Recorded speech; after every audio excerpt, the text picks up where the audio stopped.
नमस्कार मित्रों, सुदृष्टि पीसेस के हमारे आधिकारिक यूट्यूब चैनल पर आप सभी का हार्दिक स्वागत है।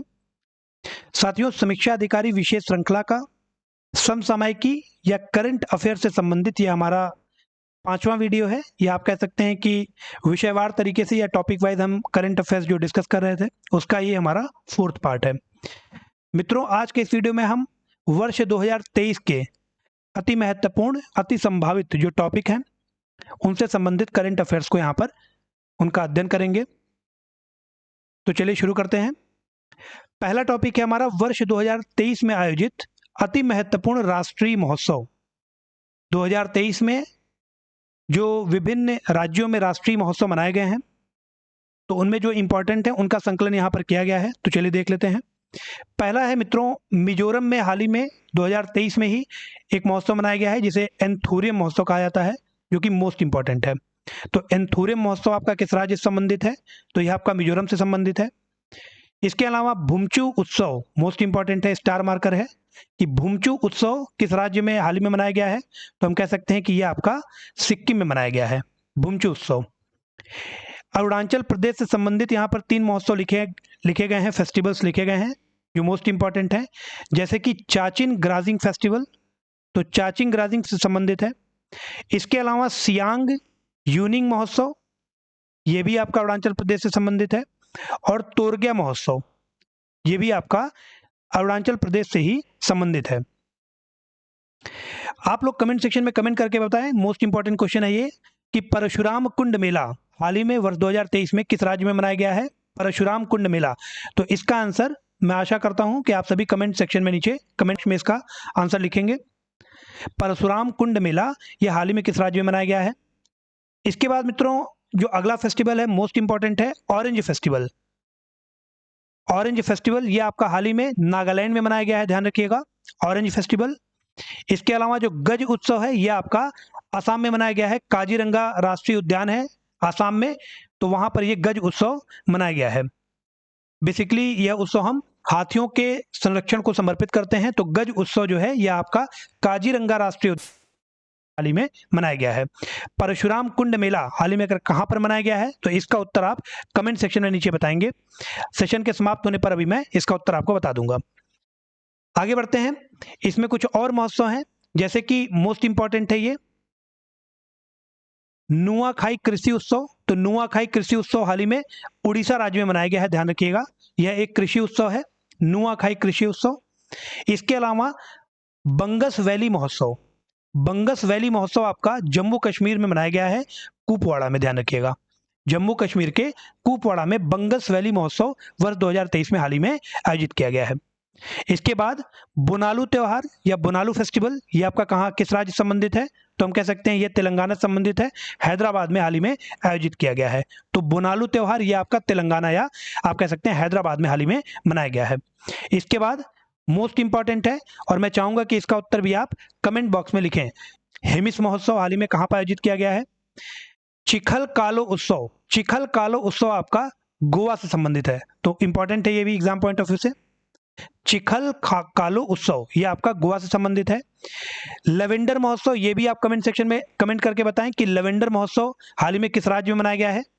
माता खीर भवानी मेला मोस्ट इंपॉर्टेंट है, माता खीर भवानी मेला यह हाल ही में जम्मू कश्मीर राज्य में मनाया गया है, ध्यान रखिएगा, माता खीर भवानी मेला यह आपका जम्मू कश्मीर राज्य में हाल ही में मनाया गया है। इसके बाद वेरी वेरी वेरी इंपॉर्टेंट आप कह सकते हैं काला घोड़ा कला महोत्सव। काला घोड़ा कला महोत्सव यह आपका किस राज्य को कमेंट सेक्शन में हमें बताना है? काला घोड़ा कला महोत्सव, तो यह आपका ध्यान रखिएगा मुंबई से संबंधित है, यह आपका मुंबई से संबंधित है, ठीक है। कमेंट सेक्शन में आपको हमें बताना है। पीछे हमने पूछा था परशुराम कुंड मेला वो कहां पर मनाया जाता है, इसके बाद हिमिस महोत्सव कहां पर मनाया जाता है, लेवेंडर महोत्सव कहां पर मनाया जाता है, और इसका उत्तर मैंने आपको बता दिया है। अगला जो हमारा टॉपिक है मित्रों वो हाल ही के वर्षों में शुरू किए गए जो अति महत्वपूर्ण दिवस हैं, परीक्षा के दृष्टिकोण से अति आवश्यक हैं। तो यह कुछ महत्वपूर्ण दिवस हैं जो हाल ही में आयोजित किए गए हैं, तो इनके बारे में आपको पता होना चाहिए। इसमें राष्ट्रीय अंतरिक्ष दिवस, राष्ट्रीय अंतरिक्ष दिवस ये आपका 23 अगस्त को मनाने की इसकी घोषणा की गई है। तो हम कह सकते हैं कि हाल ही में चंद्रयान 3 के चंद्रमा के दक्षिणी ध्रुव पर सफलतापूर्वक लैंडिंग के उपलक्ष्य में 23 अगस्त को अब हर साल राष्ट्रीय अंतरिक्ष दिवस के तौर पर सेलिब्रेट किया जाएगा या मनाया जाएगा। तो मोस्ट इंपॉर्टेंट है एग्जाम पॉइंट ऑफ व्यू से, ठीक है। इसके बाद सामाजिक न्याय दिवस, सोशल जस्टिस डे, सामाजिक न्याय दिवस, यह आपका 17 सितंबर को अब हर साल मनाया जाएगा। तमिलनाडु सरकार द्वारा ईवी रामास्वामी की जयंती को यह दिवस मनाने की घोषणा की गई है। तो यह भी इंपॉर्टेंट है कि सामाजिक न्याय दिवस किस राज्य सरकार के द्वारा घोषित किया गया है, तो हम कह सकते हैं तमिलनाडु राज्य सरकार के द्वारा। और इसके बाद यह किसकी जयंती को मनाया जाएगा, तो ईवी रामास्वामी, ठीक है। डे भी इंपॉर्टेंट है, 17 सितंबर। इसके बाद मित्रों समानता दिवस, जो समानता दिवस है यह आपका 14 अप्रैल को मनाने की घोषणा की गई है। यह घोषणा भी तमिलनाडु सरकार के द्वारा ही की गई है। डॉक्टर भीमराव अंबेडकर की जयंती है और इसी दिन हम समानता दिवस मनाने की घोषणा करते हैं। तमिलनाडु सरकार के द्वारा यह घोषणा की गई है। याद करने का इसको बहुत अच्छा तरीका यह है, आपको पता है कि हमारे संविधान में जो समता का अधिकार है वो किस अनुच्छेद में दिया गया है, तो हम कह सकते हैं right to equality given under article 14 of the constitution of India. तो जो आर्टिकल 14 हमारा वो राइट टू इक्वलिटी की बात करता है और वहीं से आप इसको जोड़ सकते हैं कि 14 अप्रैल जो है वो आपका समानता दिवस मनाने की बात करता है तमिलनाडु सरकार। और ये जयंती किसकी है, तो हम कह सकते हैं डॉक्टर भीमराव अंबेडकर की जयंती है। आगे बढ़ते हैं, मैत्री दिवस। तो हाल ही में 6 दिसंबर को भारत और बांग्लादेश का जो फ्रेंडशिप डे है, तो इसी दिन को भारत मैत्री दिवस के तौर पर सेलिब्रेट करेगा। भारत और बांग्लादेश का जो फ्रेंडशिप डे है, हम कह सकते हैं कि 6 दिसंबर 1971 के दिन ही भारत ने बांग्लादेश को मान्यता दी थी, ठीक है। तो भारत ने इसी दिन बांग्लादेश को मान्यता दी थी। 6 दिसंबर को हम मैत्री दिवस के तौर पर मनाएंगे। आगे देखते हैं, मोस्ट इंपॉर्टेंट है पराक्रम दिवस। मोस्ट इंपॉर्टेंट है आपके एग्जाम के लिए पराक्रम दिवस। 23 जनवरी को मनाया जाएगा और ध्यान रखिएगा ये आपका सुभाष चंद्र बोस जी का जन्मदिन है, ठीक है। तो 23 जनवरी पराक्रम दिवस और डॉक्टर सुभाष चंद्र बोस, ये आपको ध्यान रखना है। आगे बढ़ते हैं, no nonveg day. No nonveg day ध्यान रखिएगा, इसको आपको बताना है कमेंट सेक्शन में कि किस दिन मनाया जाएगा।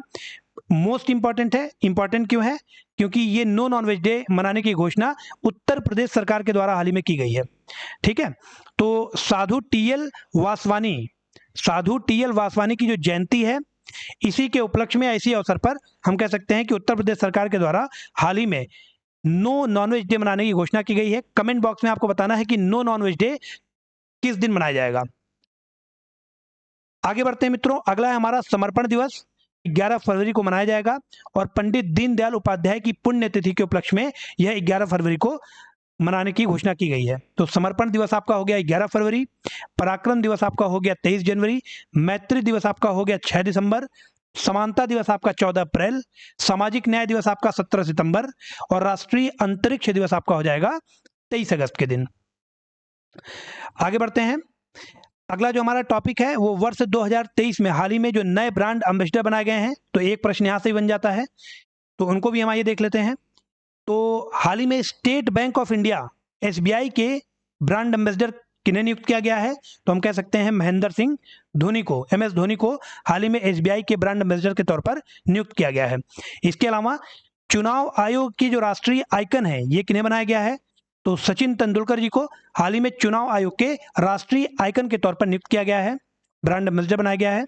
इसके बाद मित्रों सचिन तेंदुलकर को ही आईसीसी विश्व कप के ग्लोबल एम्बेसडर के तौर पर भी नियुक्त किया गया था। तो जो आपका आईसीसी विश्व कप है उसके ग्लोबल एम्बेसडर के तौर पर किसे बनाया गया है, तो हम कह सकते हैं सचिन तेंदुलकर जी को, ठीक है। इसके बाद भारत पेट्रोलियम के ब्रांड एम्बेसडर हाल ही में कौन नियुक्त हुए हैं, तो हम कह सकते हैं राहुल द्रविड़। भारत पेट्रोलियम के ब्रांड एम्बेसडर कौन है, तो वो आपके हैं राहुल द्रविड़। इसके बाद मित्रों त्रिपुरा पर्यटन के ब्रांड एम्बेसडर हाल ही में किसे नियुक्त किया गया है, तो कमेंट बॉक्स में कमेंट करके बताएं कि त्रिपुरा पर्यटन के ब्रांड एम्बेसडर हाल ही में किन्हें बनाया गया है। त्रिपुरा पर्यटन के ब्रांड एम्बेसडर कमेंट सेक्शन में आपको कमेंट करके बताना है। आगे बढ़ते हैं, अगला है मिंत्रा। आपको पता है मिंत्रा एक ई कॉमर्स कंपनी है जहां पर हम ऑर्डर करके, ये बेसिकली ये फेमस है कपड़ों के लिए, तो हम मंगाते हैं उसको ऑनलाइन। तो मिंत्रा का ब्रांड एम्बेसडर हाल ही में किसे नियुक्त किया गया है, कपूर। मिंत्रा का जो ब्रांड एम्बेसडर है वो रणबीर कपूर को हाल ही में बनाया गया है।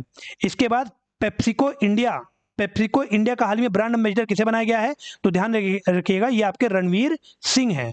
तो मिंत्रा के हैं रणवीर कपूर और पेप्सिको इंडिया के हैं रणवीर सिंह। ठीक है। उसके बाद मित्रों, यूनिसेफ इंडिया के हाल ही में राजदूत किसे बनाया गया है? तो ये आपके आयुष्मान खुराना है। ठीक है, यूनिसेफ इंडिया के राजदूत आयुष्मान खुराना। कमेंट सेक्शन में आपको कमेंट करके हमें बताना है कि उत्तराखंड का ब्रांड एम्बेसडर हाल ही में किसे बनाया गया है। कमेंट बॉक्स में कमेंट करके बताएं, उत्तराखंड का हाल ही में ब्रांड एम्बेसडर किसे बनाया गया है। आपको पता होना चाहिए कि वेस्ट बंगाल या पश्चिम बंगाल का हाल ही में ब्रांड एम्बेसडर किसे नियुक्त किया गया है? तो वो आपके सौरभ गांगुली हैं, ध्यान रखिएगा। ठीक है, वेस्ट बंगाल का जो ब्रांड एम्बेसडर बनाया गया है वो आपके सौरभ गांगुली जी को बनाया गया है। उत्तराखंड के ब्रांड एम्बेसडर कौन है? तो इसको आपको कमेंट सेक्शन में कमेंट करके हमें बताना है। इसके बाद मित्रों, उन्मूलन कार्यक्रम जो है निक्षय मित्र, इसका ब्रांड एम्बेसडर किसे बनाया गया है? तो ये आपका दीपा मलिक को बनाया गया है। टीबी उन्मूलन कार्यक्रम है ये निक्षय मित्र, तो इसका ब्रांड एम्बेसडर दीपा मलिक को बनाया गया है। इसके बाद गरुड़ एरोस्पेस, तो गरुड़ एरोस्पेस का ब्रांड एम्बेसडर किसे बनाया गया था? तो हम कह सकते हैं MS धोनी या महेंद्र सिंह धोनी को। आगे बढ़ते हैं। अगला जो हमारा टॉपिक है मित्रों, ये आप कह सकते हैं कि वर्ष 2023 में जो विभिन्न ऑपरेशन चलाए गए हैं, तो ये भी मोस्ट इंपॉर्टेंट है टॉपिक आपका परीक्षा के दृष्टिकोण से। तो यहाँ पर पहला है हमारा ऑपरेशन मेघ चक्र। तो इसमें 3 चीजें इंपॉर्टेंट होती हैं, बेसिकली 2 चीजें, कि यह ऑपरेशन किसके द्वारा चलाया गया है, दूसरा कि यह ऑपरेशन किस लिए चलाया गया है।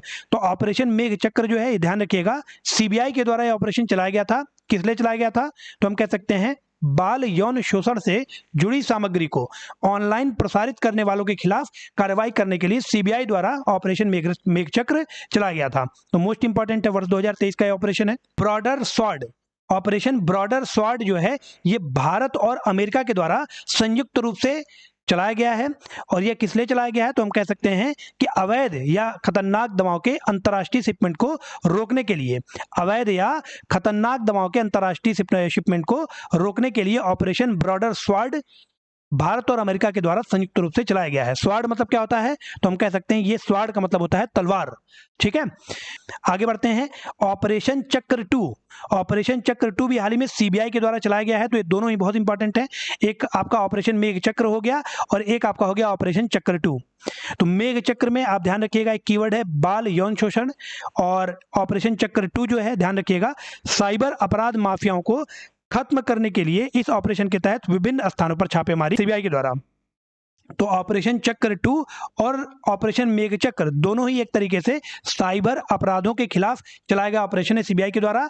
और जो मुख्य बातें हैं, केंद्रित बातें आप कह सकते हैं, मेघ चक्र में बाल यौन शोषण से जुड़ी जो सामग्री होंगी, ऑनलाइन प्रसारण उनके ऑनलाइन प्रसारण पर रोक लगाई जाएगी ऑपरेशन मेघ चक्र के द्वारा। और ऑपरेशन चक्र 2 जो है, ये हम कह सकते हैं कि जो साइबर अपराध माफिया हैं उनको खत्म करने के लिए कई स्थानों पर छापी मारी गई है इसी पर्टिकुलर ऑपरेशन के द्वारा। इसके बाद मित्रों, बहुत इंपॉर्टेंट है ऑपरेशन उपलब्ध। ऑपरेशन उपलब्ध हाल ही में रेलवे सुरक्षा बल द्वारा चलाया गया है। अब ये क्यों चलाया गया है? तो हम कह सकते हैं कि रेलवे टिकट कालाबाजारी करने वालों पर अंकुश लगाने के लिए रेलवे सुरक्षा बल या RPF के द्वारा ऑपरेशन उपलब्ध हाल ही में वर्ष 2023 में चलाया गया है। ठीक है, आगे बढ़ते हैं।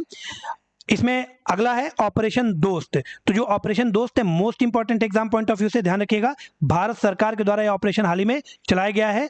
तुर्की और सीरिया में भूकंप के आने से प्रभावित लोगों की मदद के लिए ऑपरेशन चलाया गया था भारत सरकार के द्वारा। ठीक है, तो ऑपरेशन दोस्त किससे संबंधित है? तुर्की और सीरिया में भूकंप से जो प्रभावित लोग थे उनकी मदद के लिए भारत सरकार के द्वारा चलाया गया ऑपरेशन है। इसके बाद operation Ganga, very important question, अगर एग्जाम के पॉइंट ऑफ व्यू से हम देखें, ऑपरेशन गंगा यह भी आपका भारत सरकार के द्वारा ही चलाया गया है। और हम कह सकते हैं रूस यूक्रेन युद्ध के दौरान यूक्रेन से भारतीय नागरिकों को निकालने के लिए वर्ष 2023 में चलाया गया ऑपरेशन, ये ऑपरेशन गंगा है जो कि भारत सरकार के द्वारा चलाया गया है। इसके बाद ऑपरेशन मर्यादा देख लेते हैं। ऑपरेशन मर्यादा आपका उत्तराखंड पुलिस के द्वारा हाल ही में चलाया गया है। और यहाँ पर बेसिकली हम तीर्थ स्थल एवं पर्यटक स्थलों में स्वच्छता बनाए रखने के लिए यह ऑपरेशन चलाया गया है। तो तीर्थ स्थल या जो पर्यटक स्थल है वहां पर स्वच्छता को बनाए रखने के लिए, मेंटेन करने के लिए उत्तराखंड पुलिस के द्वारा ऑपरेशन मर्यादा हाल ही में चलाया गया है।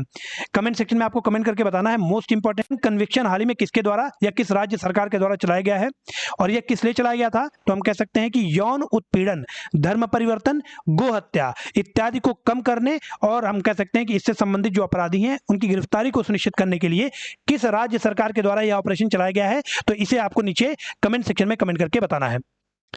Okay friends, so thank you so much for participating in this session.